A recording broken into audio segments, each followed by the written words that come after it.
Okay, that's what we have to look for. Okay, good. Here we go. Yes, okay.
Thank you, Robin.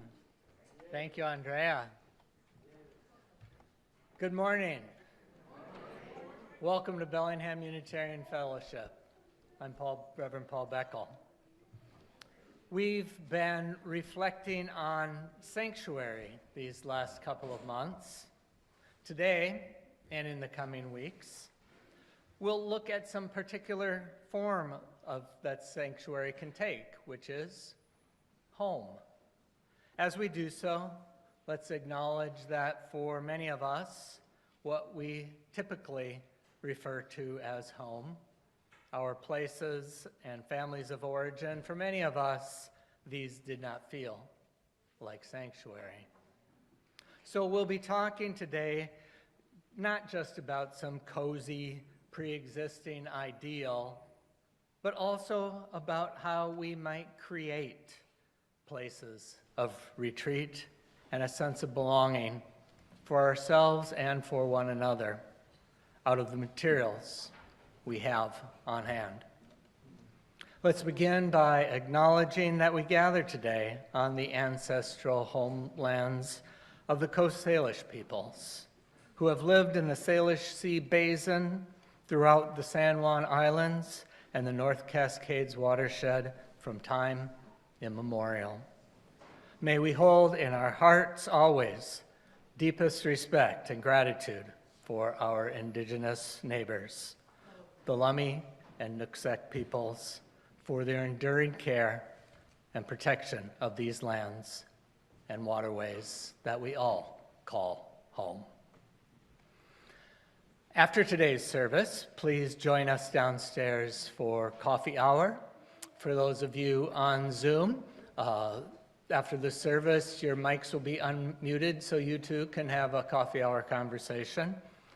Those of you who are here, there are cards in the pew racks in front of you, buff color, that you can provide your contact information for us. You can also do that on buff.org. Back to downstairs, there are red mugs that you might use if you're new and ready for a little orientation to your home. But also, on the idea of home, is there a tour today?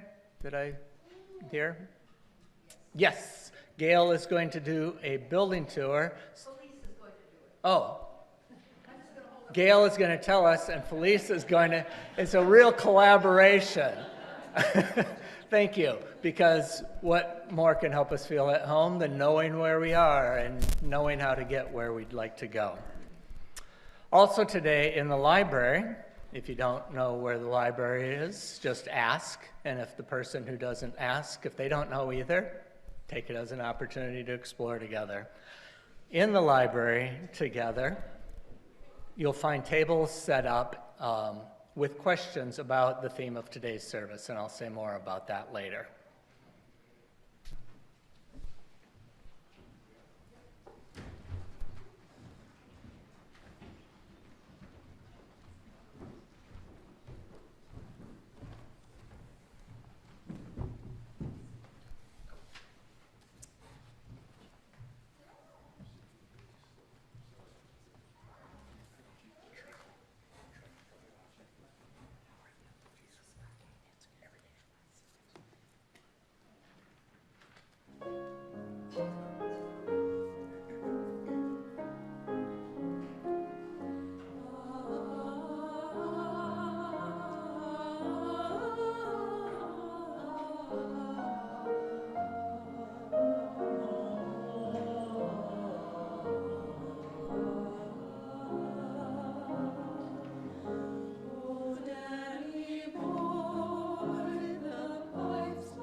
Good morning.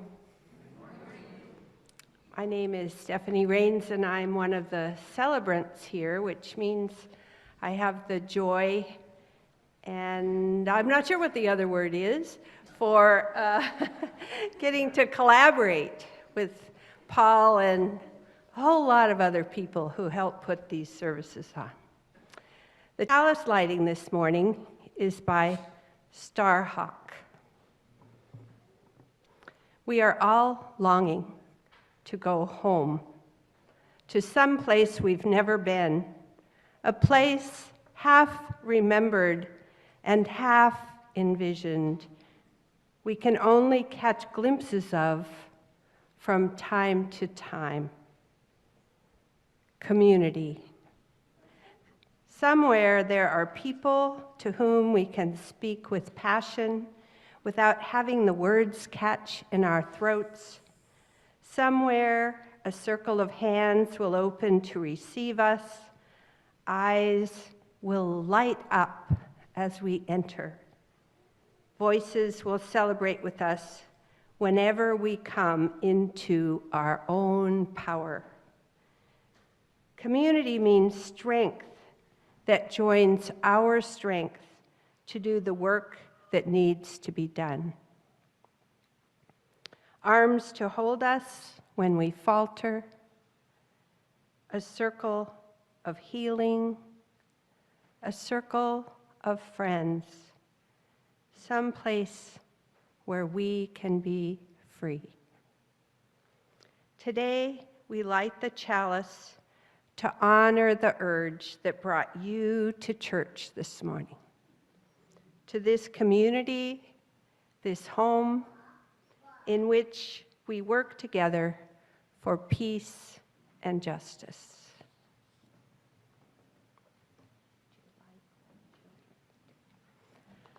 And now would you join me in reciting our covenant? There it is. Love, the Spirit, and circles gives it life. Celebrating our diversity and joined by a quest for truth, we work for peace and honor all creation. This is our covenant.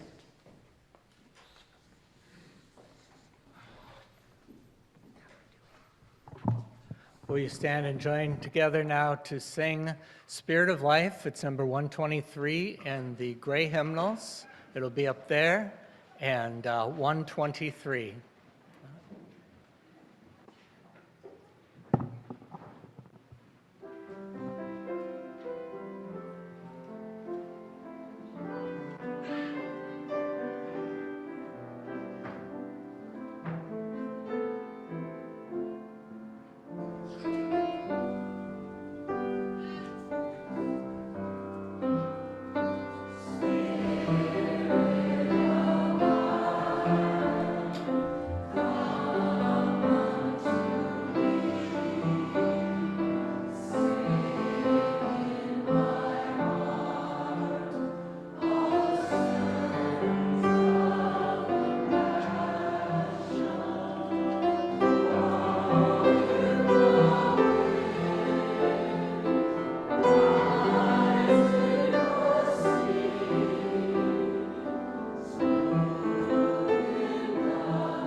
And if there's any kids out there that want to come down to hear the story more closely, come on down.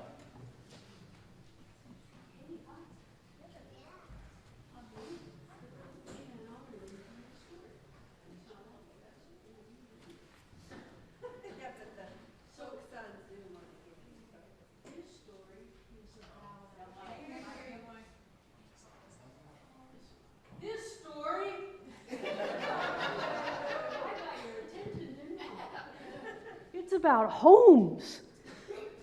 Raise your hand if you have a home. I thought so. All right. Well, we're going to find out. This is a very interesting home. The story is called "This House is Made of Mud," and Ken Buchanan wrote it, and Liva Tracy illustrated it. This house is made of mud. We made it. My brothers and sisters, my mother and father. We made this house from earth and water and straw. We mixed them all together, and together we made our house. This house is round, like the earth and the sun and the moon. It has only one door in and out, but it has many windows so that the breezes can pass through. At night, we can see the stars, and in the day, we can see the sky. We share our house with animals, large and small. There are bugs that live in our walls. There are mice that have tiny tunnels under the floor. The grown-ups are in this park, can you tell? There is my brother's dog and my sister's cat, my mother's bird, and my baby brother's black snake. Ooh, there it is. Now, he only comes out at night when the mice are awake. This house has a yard too, and it is round. We call it the desert. This is the cool part. It has a fence, and the fence we call the mountains. Can you imagine that? Oh. Our yard and our fence are covered with plants, from the giant cacti to the smallest blades of grass. Everyone has a name, but they are all called friends because they share our yard.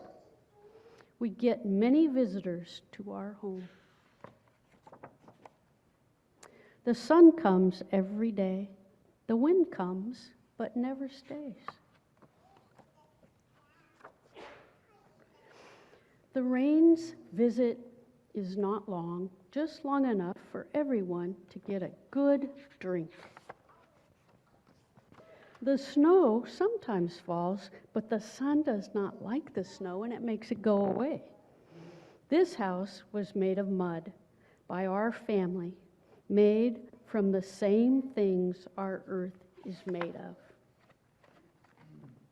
Our house is shared by many, and many come to visit. They are all our friends. This house is our home, and our home is made of love. Thank you.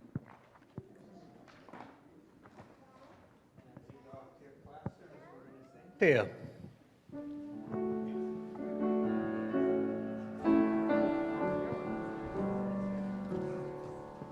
We hold you in our love as you go.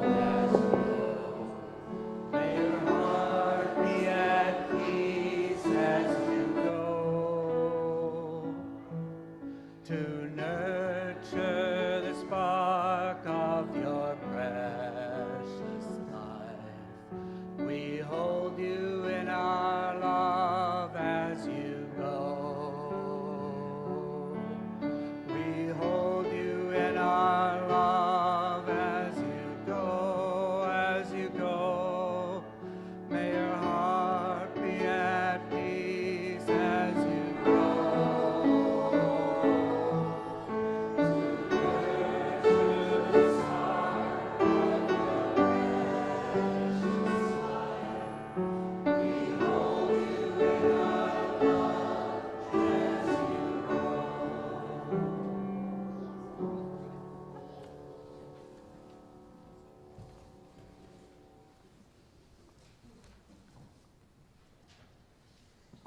We are exploring the idea of home in many different forms. And next, I'm going to invite you to explore the idea that your body is a home. I'm going to lead a short meditation where I invite you to consider that notion. So I'm inviting you to stand, although you could sit if you wanted to, whichever you prefer.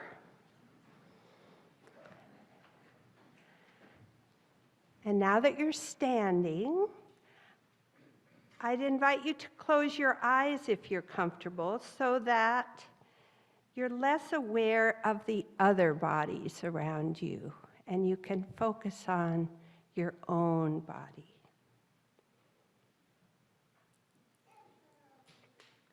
Your body is how you connect with the earth.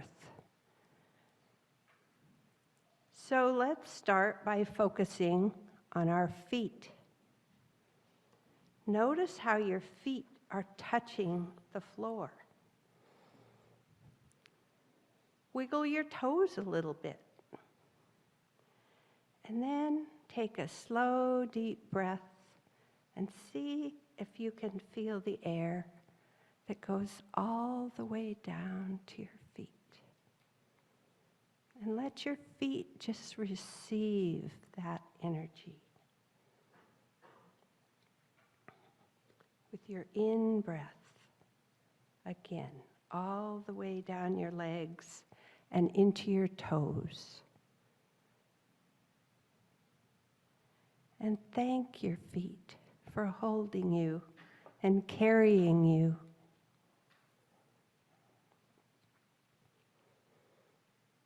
Next, I invite you to stretch up.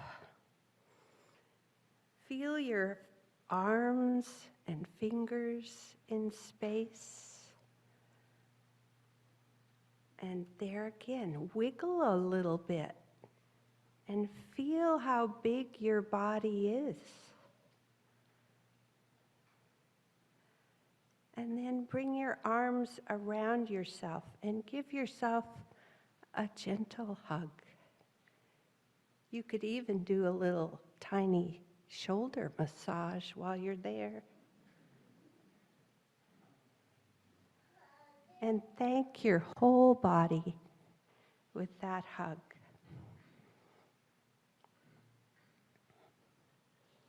And now take a slow, deep breath and place a hand on your belly.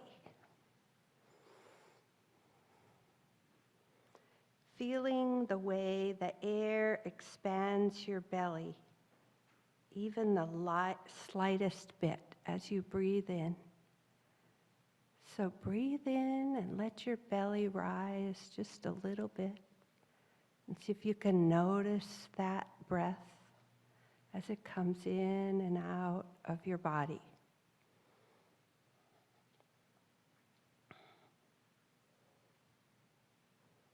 Let your belly fill like a balloon. And notice how your breath fills your body with life. What a miracle.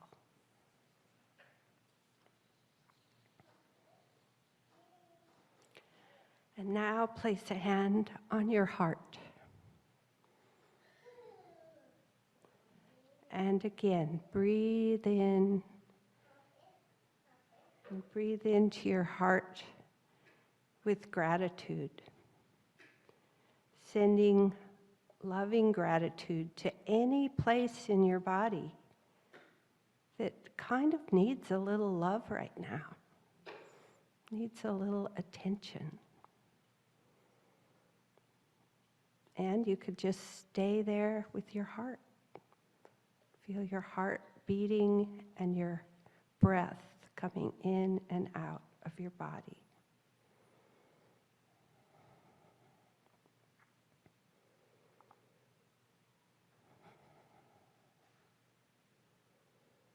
Thank your body. Maybe a particular body part needs a particular little bit of love or gratitude. Just let it fill your body with your breath, your attention, and your gratitude.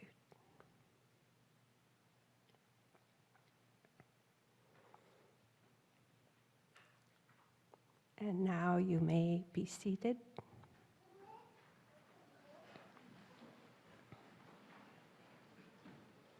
And how, this is a rhetorical question, you don't have to shout out your answer, but how was that for you? How easy or difficult was it to appreciate your body? And how comfortable is it to think of your body as a home?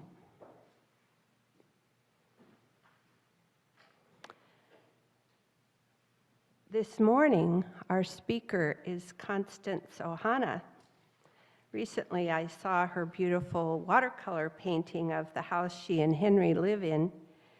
And as Paul and I were putting this service together, I thought that she would have some interesting perspectives on this topic today.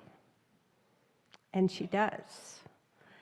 I'm so grateful that she agreed to prepare and share some of what home means to her. I hope that her comments and paintings and questions will inspire you to think about your own definitions and images and beliefs about home.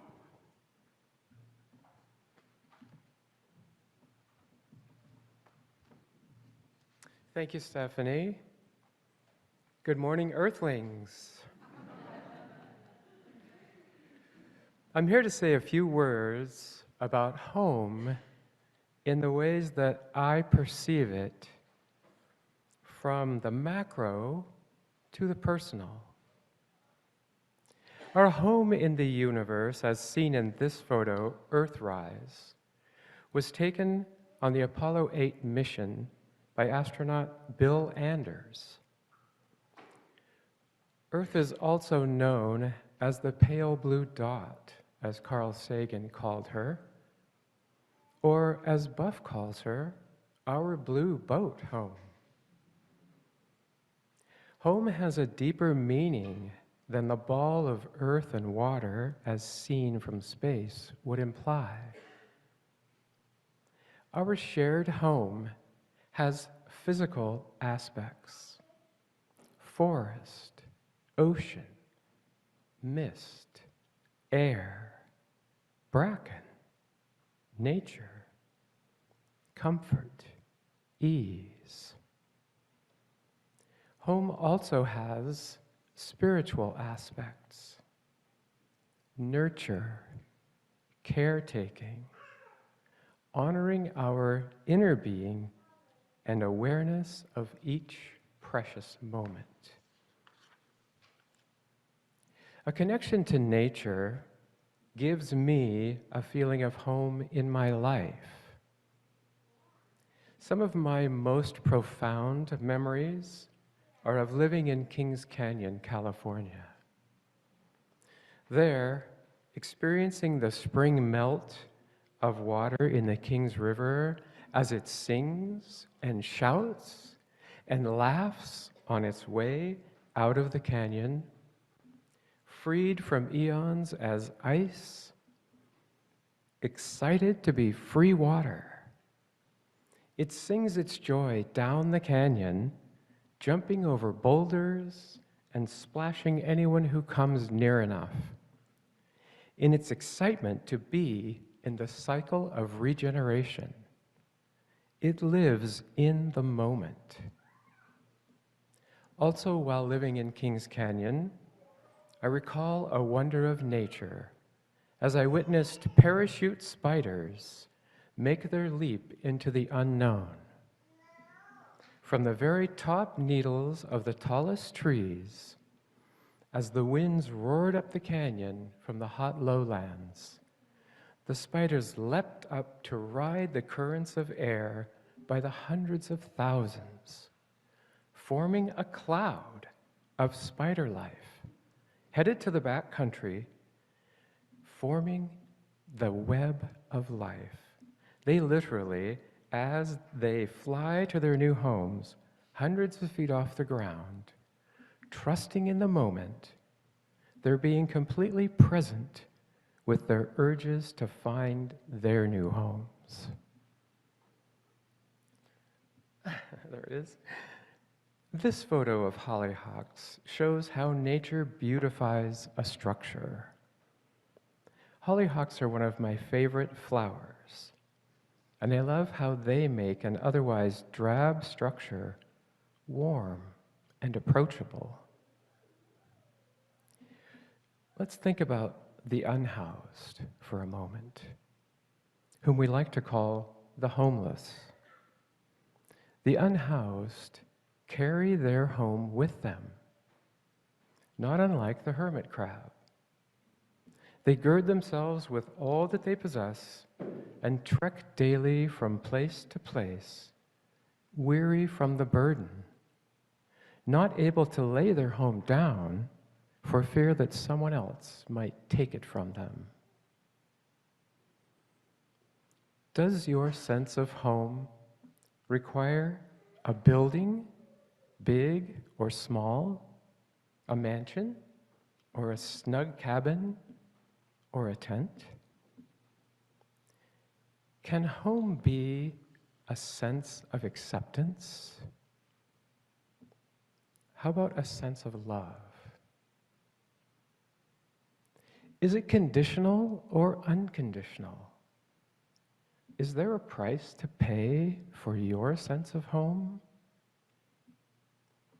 Does it give you a feeling of safety? Is it a gathering space?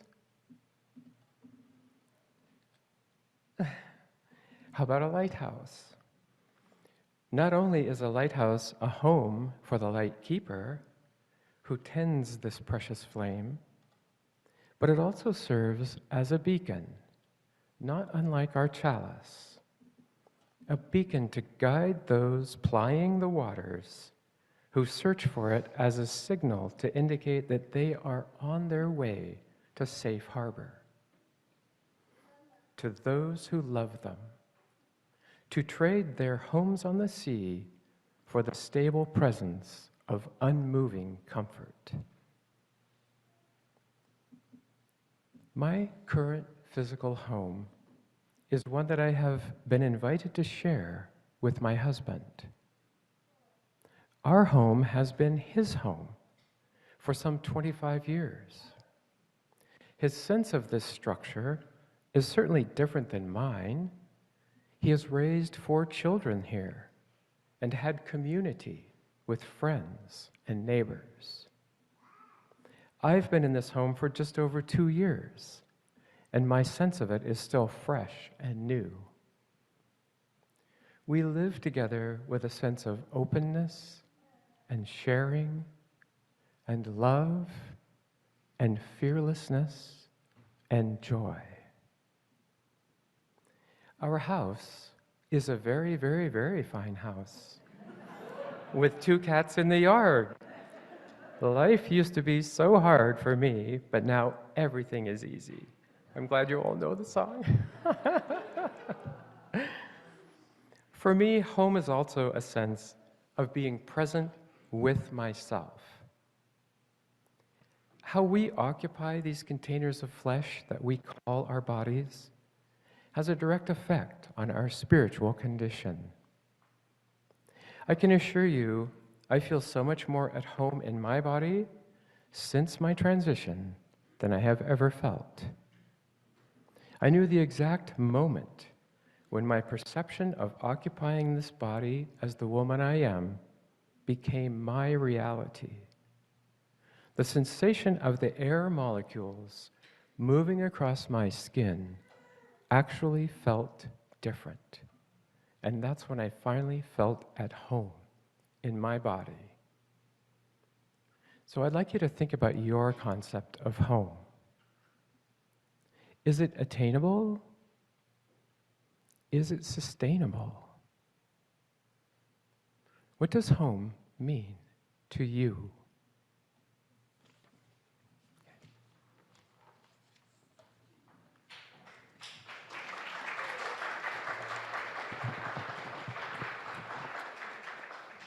Thank you so much, Constance. And now let's stand as we are able, in body or spirit, and sing to the home that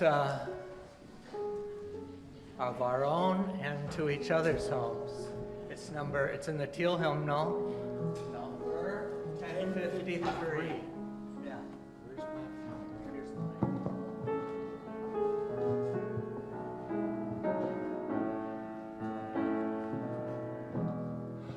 How could anyone ever tell you you were anything less than beautiful? How could anyone ever tell you you were less than whole? How could anyone fail to notice that your loving is a miracle? How deeply you're connected to my soul. How could anyone ever tell you you were anything less than beautiful? How could anyone ever tell you you were less than whole? How could anyone fail to notice that your loving is a miracle? How deeply you're connected to my soul.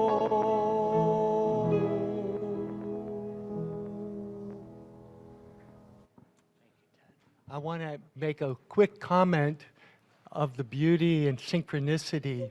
I live in the home with Constance and Henry, and they make a beautiful home for me.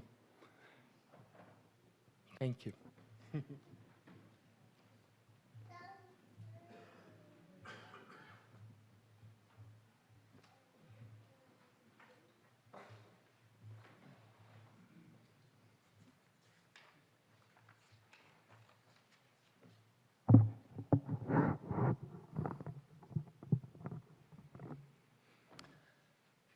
When the celebrant team and I began brainstorming about how we might approach the topic of home, it quickly became clear that there are many, many facets to explore, and so we shall in the weeks ahead.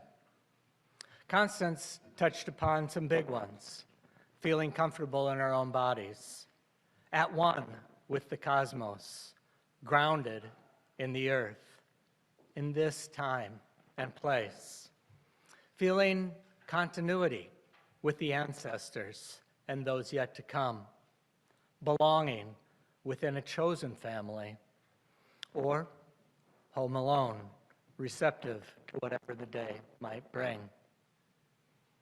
Home isn't a dot on the map or a static family photo. Home may involve a bit of nostalgia, but is not bound to the past. To be at home is to be embodied in multiple dimensions of our being, lived each moment, but never captured. Which is why I was struck by Constance's depiction of the parachute spiders. That was such a wonderful image. I guess I have always had trouble picturing in my mind, the interdependent web of all existence. I mean, how do you make a picture of that?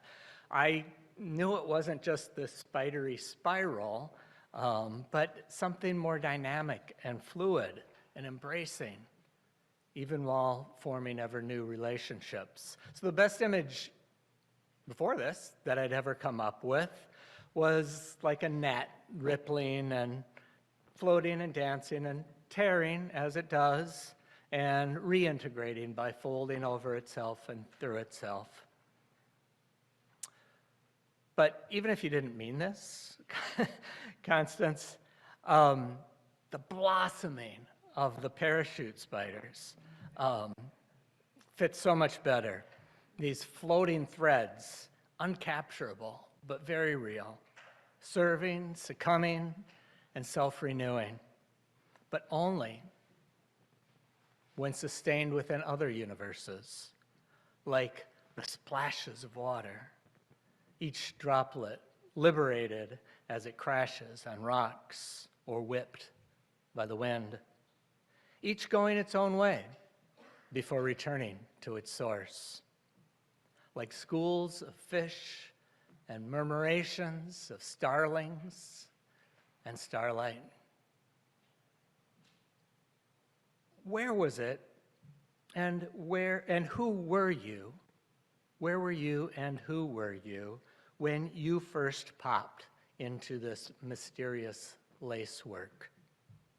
What sounds, songs, aromas, and dreams? What natural forces beyond your imagination welcomed you home?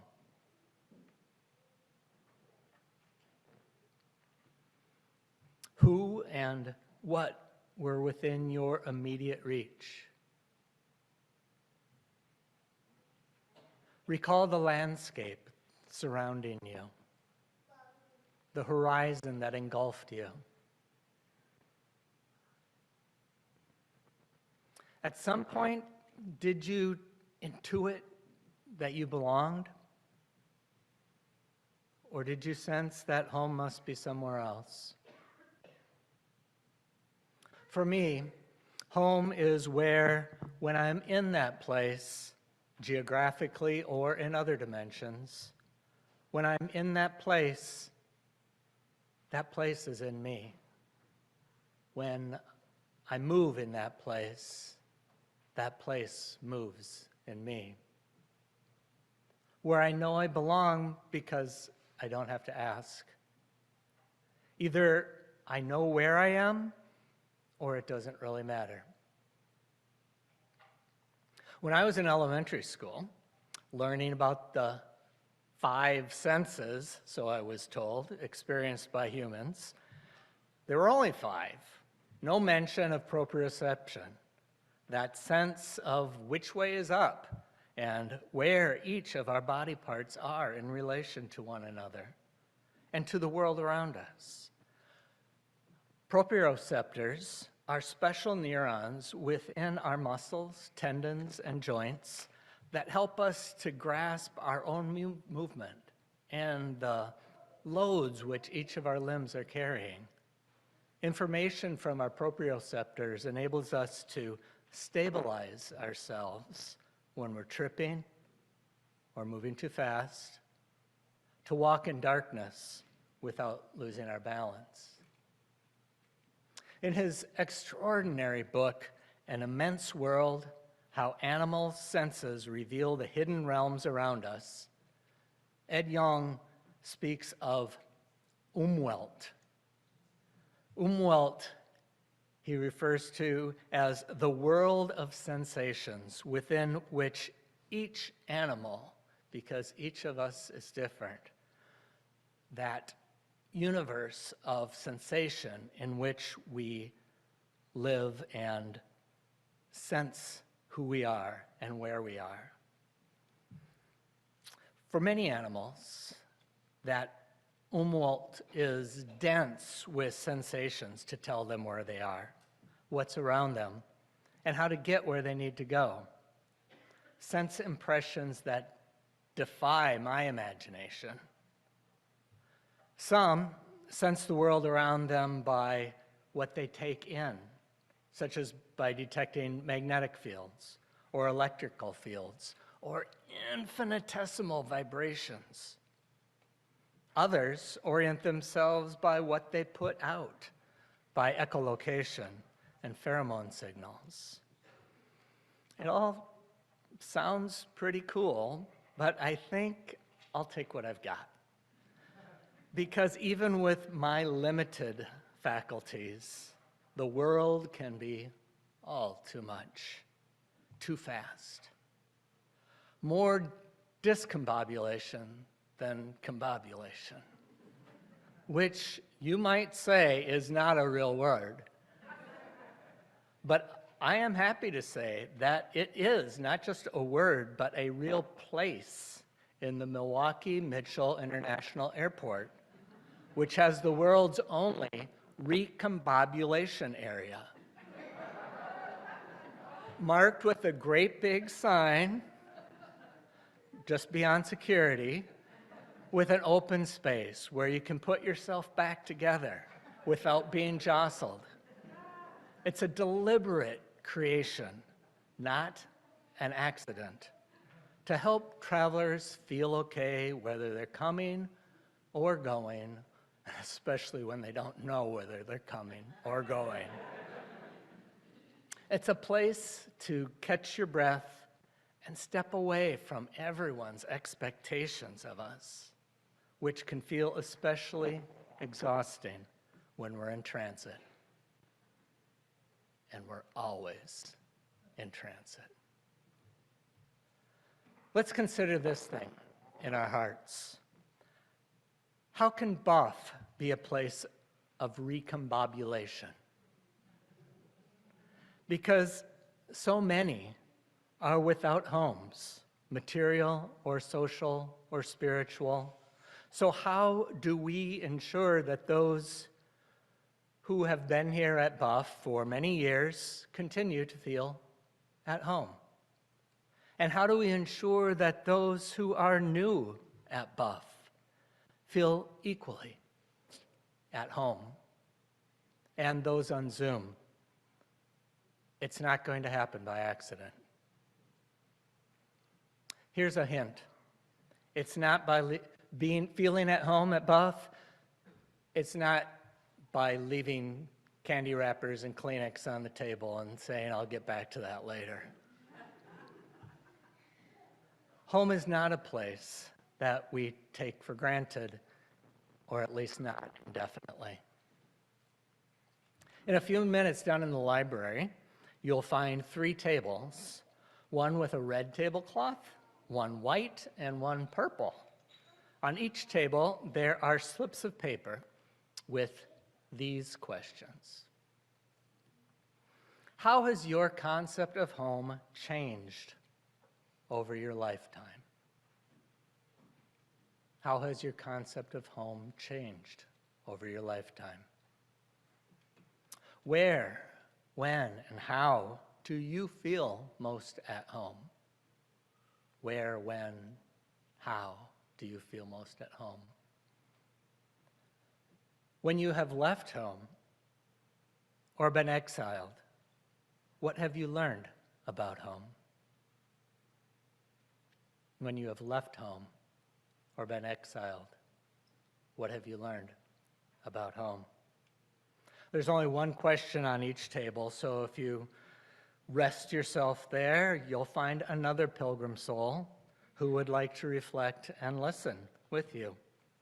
Also on each table, there is a sheet of paper on which you can put your name and contact information if you have a short story that might fit into an upcoming service related to home. Because it takes all of our voices and visions and all of our generosity and even all of our needs. Through all of this, we create home together from all that we are.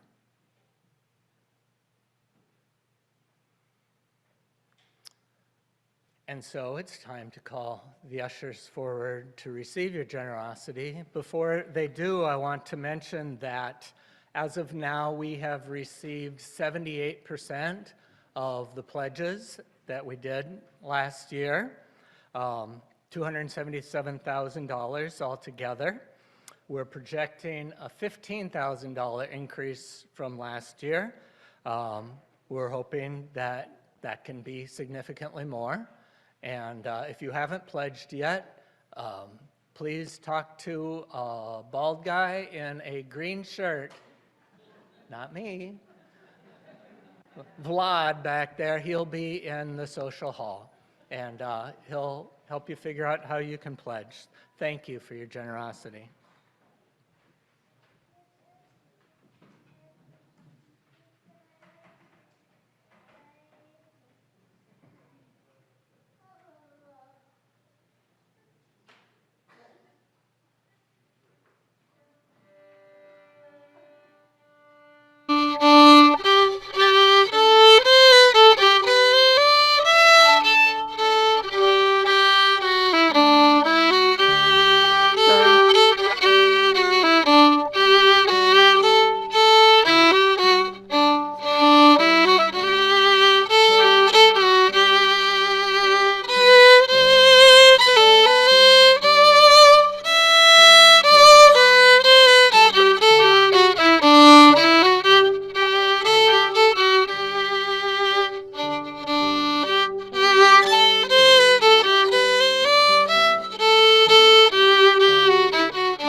Just a couple quick announcements before we go. The Buff auction is happening Saturday, May 4th.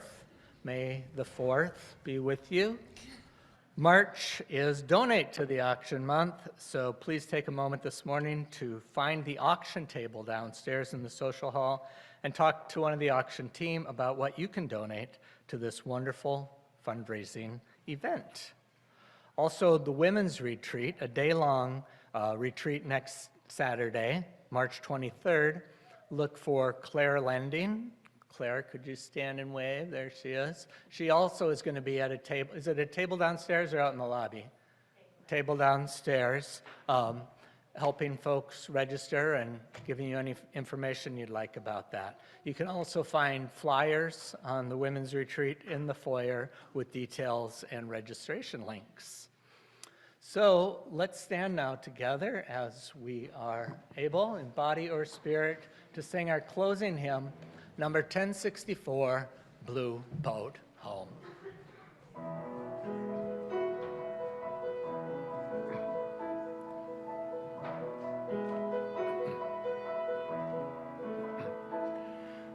Though below me I feel no motion, standing by these mountains and plains, far away from the rolling ocean,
For our benediction, blessed is the path. Blessed is the path on which you travel.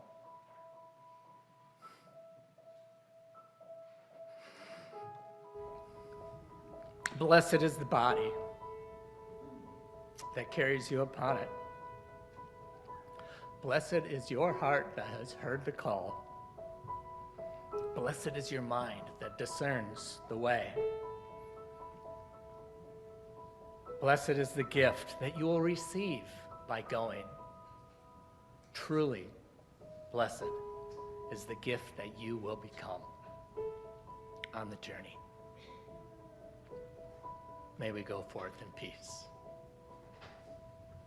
Let's gather in the circle, concentric circles, the home of circles, to sing whatever we're singing.